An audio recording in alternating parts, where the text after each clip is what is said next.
Technical channel पर आपको welcome करते हैं। मैं हूं अब्दुल मन्नान जुनेजो। आज की वीडियो में मैं आपको बताऊंगा कि कंप्यूटर क्या है और उसके कौन कौन से टाइप्स हैं जो मिलकर एक कंप्यूटर बनाते हैं। तो स्टार्टिंग करते हैं कि कंप्यूटर क्या है। कंप्यूटर कोई जादू नहीं बल्कि वो मशीन है जिसे इंसान ने खुद बनाया है अपने रोज़मर्रा के कामों को आसान करने के लिए। कंप्यूटर को कोई भी मुश्किल काम दो वो चंद मिनटों में कर लेता है। कंप्यूटर से किया काम इंसान से किए काम से ज़्यादा भरोसेमंद होता है। कंप्यूटर में हम अपनी बहुत सारी डेटा और इंफॉर्मेशन को अपने महफूज कर सकते हैं। मसलन हमें दुनिया की बहुत सारी किताबें चाहिए तो हम एक बड़े कंप्यूटर में महफूज कर सकते हैं। कंप्यूटर में दो किस्म की डिवाइस होती हैं, एक इनपुट डिवाइस और दूसरी आउटपुट डिवाइस। इनपुट यानी किसी सिस्टम को हम कोई डेटा फराहम करें उसको हम इनपुट कहते हैं, और जिस चीज़ से हम डेटा फराहम कर रहे हैं उसको हम इनपुट डिवाइस कहते हैं। आइए इसको मज़ीद पढ़ते हैं। इनपुट क्या है? किसी सिस्टम को डेटा फराहम करें वो डेटा इनपुट कहलाती है। जिसका एक एग्जांपल लेते हैं जूसर मशीन का। मशीन में हम फल डालते हैं, वो फल इनपुट कहलाते हैं। इस तरह हम कंप्यूटर की तरफ आते हैं तो जो डेटा हम कंप्यूटर को फराहम करते हैं वो इनपुट कहलाती है, और इसी तरह जिस चीज़ से हम डेटा कंप्यूटर को देते हैं वो डेटा इनपुट, वो चीज़ इनपुट डिवाइस कहलाती है। वो सेम एग्जांपल हम लेते हैं जूसर मशीन वाला। हम जूसर मशीन में फल तो डाल रहे हैं लेकिन किस चीज़ से? हाथ से। तो ये हाथ इनपुट डिवाइस कहलाता है। तो हम कंप्यूटर की तरफ आते हैं कि कंप्यूटर को हम डेटा किस चीज़ से देते हैं? Keyboard, mouse, scanner. तो ये सब इनपुट डिवाइस कहलाते हैं। आउटपुट यानी हमें कंप्यूटर कोई इंफॉर्मेशन या रिजल्ट फराहम करे उसे हम आउटपुट कहते हैं। आउटपुट डिवाइसेस यानी कंप्यूटर हमें कोई इंफॉर्मेशन या रिजल्ट तो फराहम कर रहा है लेकिन किस चीज़ से? जिस चीज़ से इंफॉर्मेशन या रिजल्ट फराहम कर रहा है उसे हम आउटपुट डिवाइसेस कहते हैं। आइए इसे मज़ीद पढ़ते हैं। आउटपुट का मतलब यह है कि कंप्यूटर जो इंफॉर्मेशन या रिजल्ट दे वो आउटपुट कहलाती है। अब हम सेम एग्जांपल जूसर मशीन का लेते हैं कि जूसर मशीन फल डालने के बाद हमें क्या जूस देता है, तो वो जूस आउटपुट कहलाता है। तो इसी तरह हम कंप्यूटर की तरफ आते हैं कि कंप्यूटर जो हमें रिजल्ट या इंफॉर्मेशन देता है वो आउटपुट कहलाती है। अब हम आउटपुट डिवाइस की तरफ आते हैं। आउटपुट डिवाइस का मतलब यह है जो चीज़ आउटपुट लेने में यूज़ हो उसको हम आउटपुट डिवाइस कहते हैं।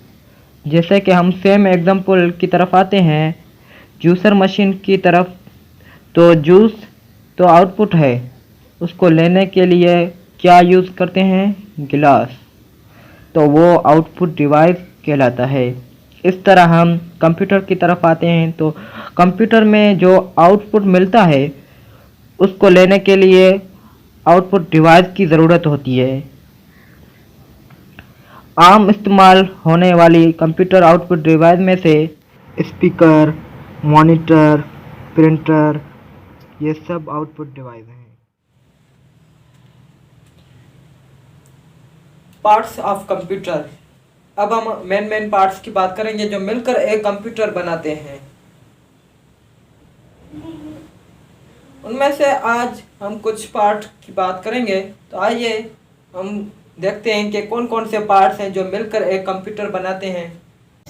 पहले तो है पावर सप्लाई। दोस्तों, किसी कंप्यूटर को चलाने के लिए पावर सप्लाई की जरूरत पड़ती है।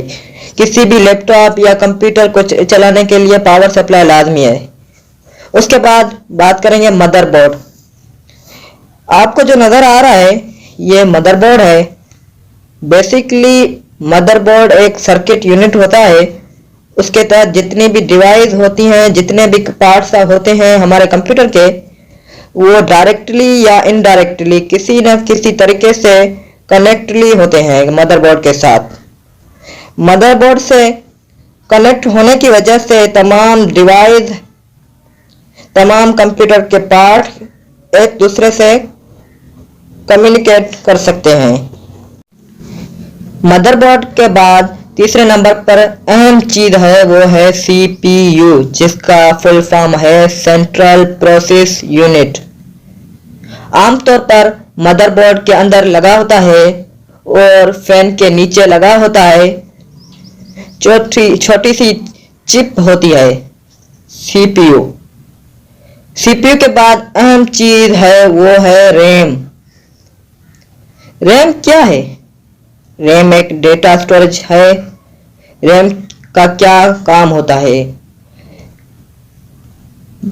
देखें, किसी भी कंप्यूटर के अंदर जो भी सॉफ्टवेयर चला रहे होते हैं उसको जितना भी डेटा है या उसका जितना भी रिकॉर्ड है उसको रैम स्टोर करती है।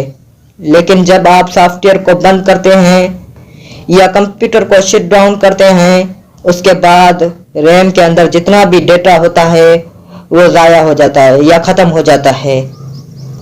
रैम बेसिकली एक डिवाइस, डेटा स्टोरेज डिवाइस है जो खुद आपको डेटा को ओवरराइट करती रहे। अगर ये भर जाती है तो पूरा नया डेटा जो हम न्यू सॉफ्टवेयर चलाते हैं वो डेटा स्टोर करती है और पुराना डेटा रिमूव करती है ऑटोमेटिकली। उसके बाद हम बात करेंगे हार्ड डिस्क। हार्ड डिस्क में भी डेटा स्टोर होता है, लेकिन अब लोग सवाल करेंगे कि रैम और हार्ड डिस्क में क्या डिफरेंट है, क्या फ़र्क है। तो मैंने आपको पहले भी बताया है कि रैम अपनी जगह खुद बनाती है। रैम ऑटोमेटिकली अपनी पुरानी डेटा को रिमूव करती है और हार्ड डिस्क अपनी जगह खुद नहीं बनाती। हार्ड डिस्क में जो भी डेटा रखेंगे वो जब तक हम खुद डिलीट नहीं करेंगे वो डिलीट नहीं होती। ये हैं मेन पार्ट्स ऑफ कंप्यूटर के।